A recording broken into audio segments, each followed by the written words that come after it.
بسم اللہ الرحمن الرحیم۔ السلام علیکم ورحمۃ اللہ وبرکاتہ۔ دوستو، آج آپ حضرات کے سامنے ایک مختصر سی دعا ان حضرات کے لیے جو پریشانیوں کے اندر گرے ہوئے ہیں، دنیا کے اندر بہت سارے ان کو مشکلات ہیں، پریشانیاں ہیں، اور وہ ان سے نجات حاصل کرنا چاہتے ہیں، اور اسی طرح اپنے رزق کے اندر برکت چاہتے ہیں۔ حضور صلی اللہ علیہ وسلم نے اس کا بہترین نسخہ ارشاد فرمایا، ایک مختصر سی دعا ارشاد فرمائی، اور یہ بالکل چھوٹی سی دعا ہے، ایک لائن کی دعا ہے۔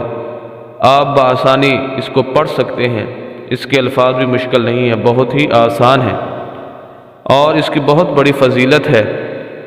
حضرت ابو ہریرہ رضی اللہ تعالیٰ عنہ سے مروی ہے، حضور صلی اللہ علیہ وسلم نے فرمایا، جو شخص صبح میں یہ دعا پڑھ لے تو اس دن بہترین اس کو رزق سے نوازا جائے گا اور برائیوں سے بھی محفوظ رہے گا، اور جو شام کو پڑھ لے تو اس رات اس کو بہترین رزق سے نوازا جائے گا اور برائیوں سے محفوظ رہے گا۔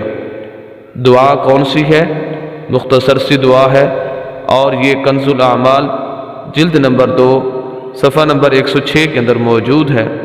دعا کے الفاظ یہ ہیں، آپ سکرین پر بھی دیکھ سکتے ہیں۔ ما شاء اللہ لا حول ولا قوة الا باللہ اشہد ان اللہ علی کل شیء قدیر۔ یہ الفاظ ہیں، دوبارہ اس کو رپیٹ کر دیتا ہوں۔ ما شاء اللہ لا حول ولا قوة الا باللہ اشہد ان اللہ علی کل شیء قدیر۔ تو یہ صبح اور شام آپ پڑھیں، انشاءاللہ اس کی برکت سے آپ کی پریشانیاں بھی ختم ہو جائیں گی اور آپ کے رزق کے اندر بھی برکت ہوگی۔ شرط یہ ہے کہ آپ اس کو یقین کے ساتھ پڑھیں گے، جتنا یقین آپ کا بڑھتا چلا جائے گا اتنا ہی آپ کو اس کا فائدہ ہوتا چلا جائے گا۔